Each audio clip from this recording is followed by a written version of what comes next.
A new IC Cars study looked at used car prices across the U.S. In 2019, nearly half of used cars were under $20K. By this year, that number has dropped to just 11.5% nationwide. They promised prices would calm down after the pandemic chaos, that inventory would normalize and affordability would return to American driveways. Instead, lanes just froze nationwide while your trade-in's value can free fall $2,000 tonight. Dealers are now sitting on $100,000 pickup trucks that nobody can afford. One auction dump can vaporize your equity overnight. They said the car market was recovering, that supply chains were fixed and reasonable prices were coming back. They were setting you up for the biggest automotive collapse in modern history. Here's the quiet event no one saw coming that's about to destroy every car owner in America. July 12th. Mannheim auction data shows wholesale values dropped 14% in a single week. Not a gradual decline, a cliff dive that would make cryptocurrency investors feel stable. While you're making payments on what you thought was appreciating transportation, dealers are panic selling inventory at losses that would bankrupt smaller operations. Independent dealers are drowning in floor plan interest rates that jumped from 3% to 11% overnight. Amanda, a single mom in Ohio, watched her payment jump to $742 after her lease ended. "That's my grocery budget gone," she tells me, staring at financing options that stretch 8 years into the future. Tell me if you're seeing this chaos in Phoenix, because what's happening in auction lanes nationwide is the recession nobody's charting yet. It started earlier than anyone told you, warning signs hiding in plain sight. Mike Rodriguez, a Denver mechanic of 23 years, has seen it all: blown Subaru gaskets, failing Audi chains, BMWs with NASA-level electronics, but nothing compares to what's rolling in now. "These new trucks are built to fail," he says, pointing at a 2024 F-150 with just 12,000 miles and a failing transmission. "They're made to last 5 years, then send you crawling back to the dealer. Turbocharged, hybridized, computerized, simple oil changes now need diagnostics. While dealers charge $150 just to check your engine light, these vehicles quietly write their own expiration date. They're not selling reliability. They're selling a subscription to disappointment. Grab the free PDF, Cars to Avoid Buying in 2025. Don't walk in blind. They want you to believe the F-150 Raptor is the peak of American truck engineering, that $94,000 gets you reliability and power. But what you're really getting is a downgrade in disguise. I've owned one. It's fun off-road. But now you're paying 6 figures for a smaller 3.5-liter twin-turbo V6 EcoBoost instead of the V8 that made Ford a legend. And guess what? It's not selling. Unsold 2024 Raptors are sitting on lots untouched. Why? Because nobody can afford the payments. That turbo setup, it's a ticking repair bomb. More complexity, more sensors, and more expensive repairs. Ford gets their profit either way. You get the bill. Same deal with the Bronco Raptor, over $100,000 for what used to be simple, durable machines. Today's American trucks cost more than homes used to. It's not just absurd, it's insulting.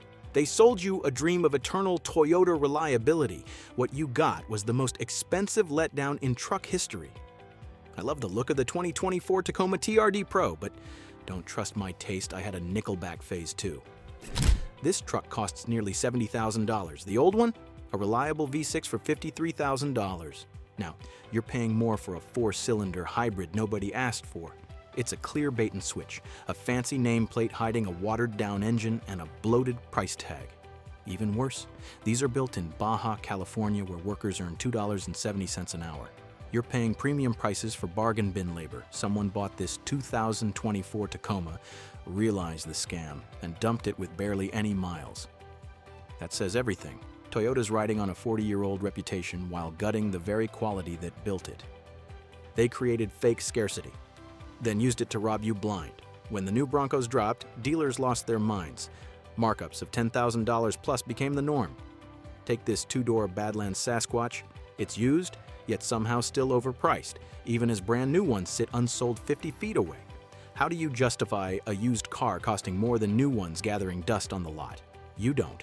The math broke, and so did the illusion. Dealers are stuck in 2021 mindset, pricing like the shortage never ended, while buyers are broke, cautious, and fed up. They got greedy during the gold rush. Now they're drowning in unsold inventory. Customers aren't dumb. They're done. Yet prices remain sky high, like it's still a seller's market. The bubble has popped, the lot is full, and the buyers long gone. One glimmer of hope remains, and it's not what Toyota wants you buying. The 5th Gen 4 Runner is the people's protest vehicle, reliable, simple, durable, and in sky-high demand. Back when these came out, they were affordable. Today, the new 6th Gen 4 Runners, priced up to $68,000. People are fleeing the overpriced, overcomplicated mess of modern vehicles, running back to the last Toyota that actually cared. This lifted TRD off-road with KO 2 tires looks like it belongs in a showroom because it represents everything new trucks forgot: function, not fluff.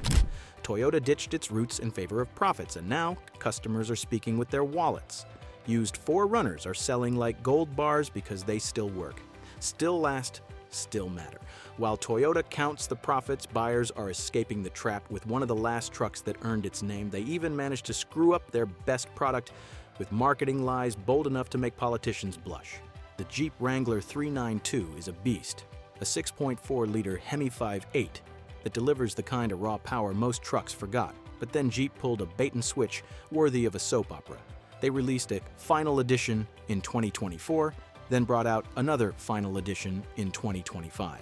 Buyers who thought they owned the last V8 got blindsided.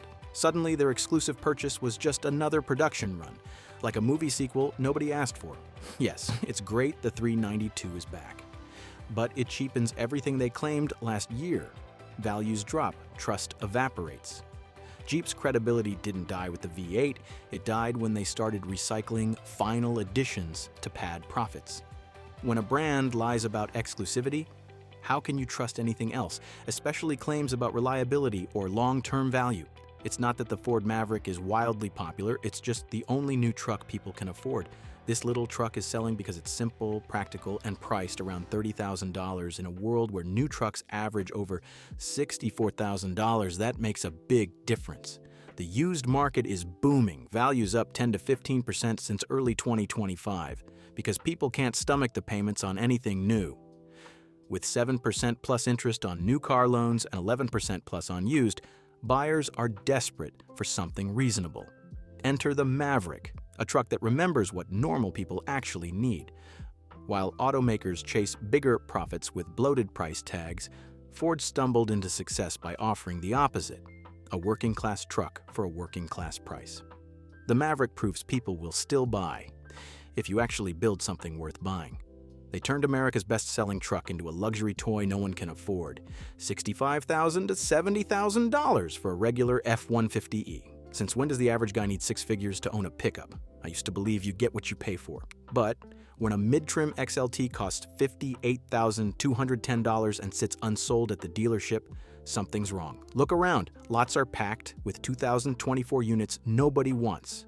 That's supposed to be the current model year, and if you want a slightly rugged upgrade like the Tremor, you're pushing $80,000 for a truck that doesn't even have the 5.0-liter V8. Ford's gone full premium pricing while ignoring their core buyers. The math doesn't work anymore, and people are walking away. At these prices, even die-hard fans are saying, no thanks. Work trucks priced for millionaires, while real workers get priced out. Take this F350 Super Duty XLT with a 6.7-liter Power Stroke diesel. $72,000 for a truck meant for labor, not luxury. Then there's the flashy F250 Rocky Ridge Edition, lifted, kitted, and stickered at a jaw-dropping $107,000 MSRP. Even after discount, it's still $104,000. Sure, it looks good, but who's buying it? Certainly not the contractors, ranchers, and tradesmen it was built for. Basic trucks now cost more than luxury sedans used to. It's absurd. Even wealthier buyers are walking away because the value just isn't there anymore. When trucks built for work cost more than a year's paycheck, something in the industry has snapped. This isn't inflation. It's insanity, dressed as innovation. They tried to force electric trucks on people who never asked for them, and the results are exactly what you'd expect from political engineering. Here we have the Ford F-150 Lightning. This was a byproduct of political wins within the United States. Nowhere else in the world are they trying to pump out creatures like this because the rest of the world understands basic economics. Just under $80,000 for an F-150 Lightning. Absolutely absurd. People who buy F-150s don't buy an EV version of it. The blue-collar working class isn't eagerly coming out and buying this monstrosity that costs more than their annual income. For those who don't know, with the big beautiful bill just passing for the Trump administration, they actually got rid of the $7,500 government subsidy for EV purchases. So that's going out the window with the F-150 Lightning. We expected that to happen under Trump. Most vehicle manufacturers, really all but Tesla, have lost money in their EV segment year to year, especially the last 2 years. Ford lost $4.2 billion on their EV segment, and they're going to overcompensate by making you pay more for their other vehicles. The Lightning represents everything wrong with modern automotive thinking: political mandates instead of market demand, subsidized pricing that hides true costs, and engineering solutions to problems that don't exist. While manufacturers chase maximum profits with luxury pricing, some vehicles still remember what working people actually need. We have vehicles like this where a lot of Americans feel like they have no choice when they need reliable transportation. Great fuel economy in these Toyota examples: the Corollas, the Camrys, the Priuses, the RAV4s. There's no denying that the Toyota RAV4 is a wise pick. You get great fuel economy, and the price tags aren't totally to the moon yet. You can get many examples between that $35,000 and $42,000 range, which is reasonable in today's insane market. But if I were buying a fuel-efficient vehicle personally, I would opt for the new Toyota Camry. I love the look of the Camry. Obviously, I have a bit of a bias for Toyota, but this just makes sense. The price tags and monthly payments won't beat you up every month, and you get the reliable reputation of a Toyota Camry nameplate. This here, in my opinion, makes sense in a market gone completely insane. You tell me if you agree, because when $35,000 feels like a bargain for basic transportation, we've lost all perspective on what vehicles should actually cost. At least some manufacturers still remember that not everyone has a trust fund to finance their daily commute.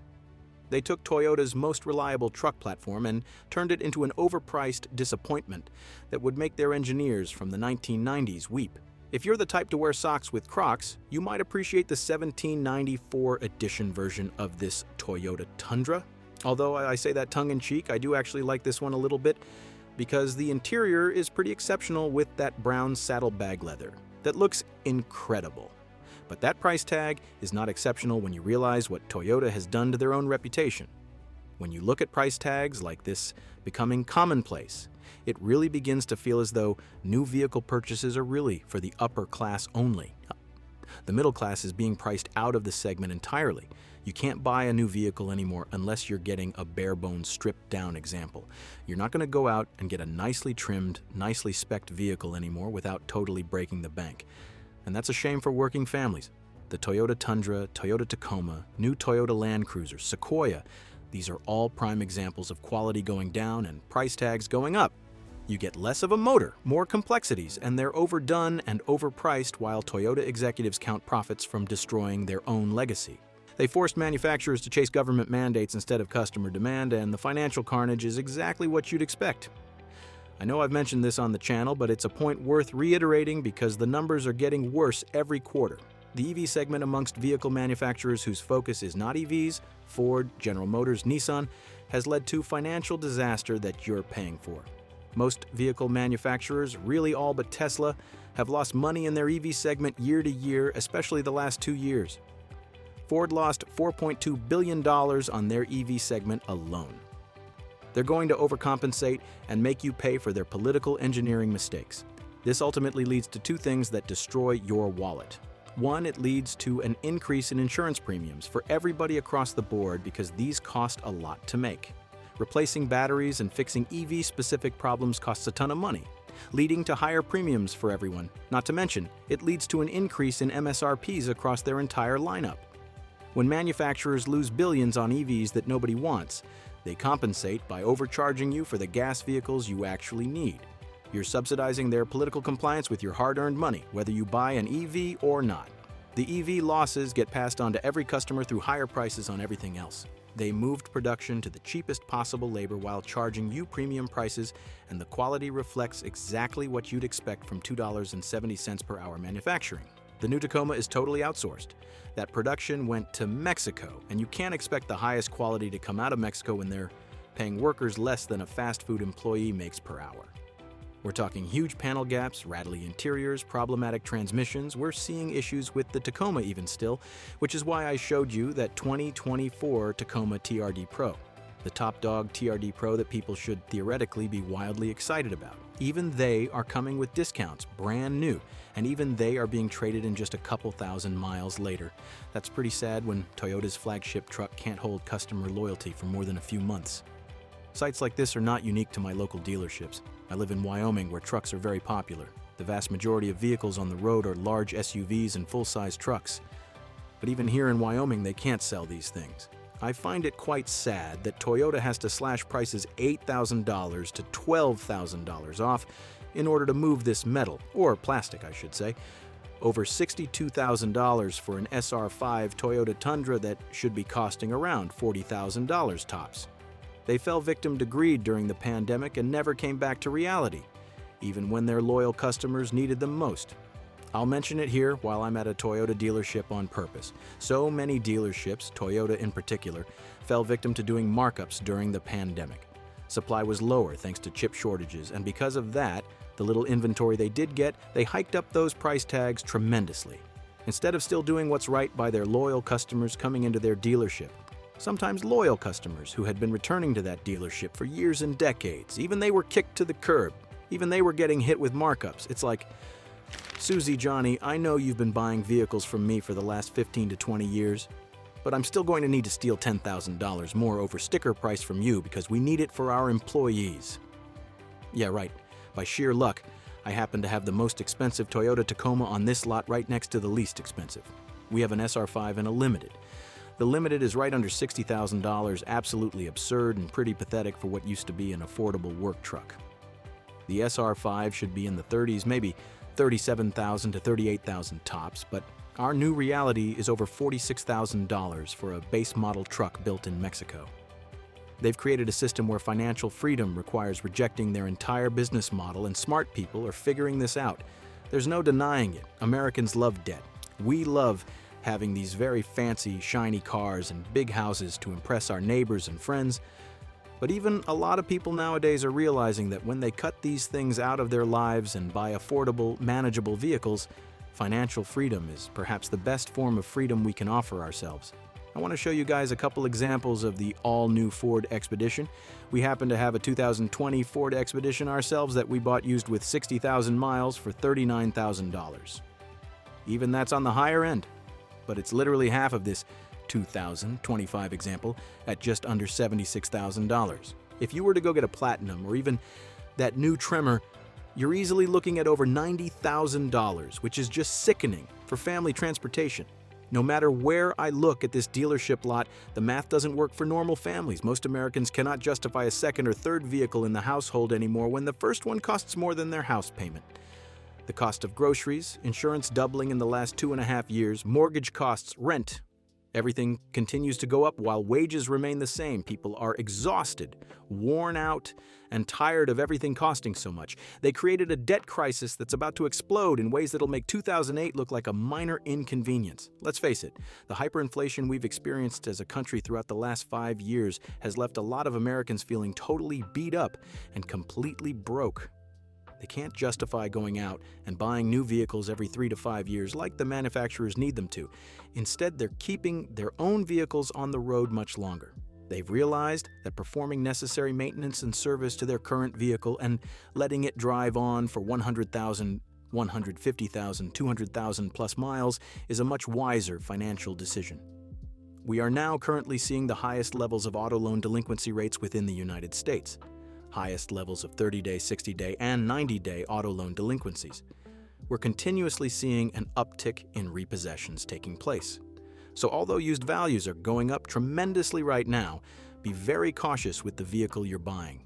If it was a repossession and the people who had it before you weren't responsible enough to make payments, what makes you think they perform necessary maintenance?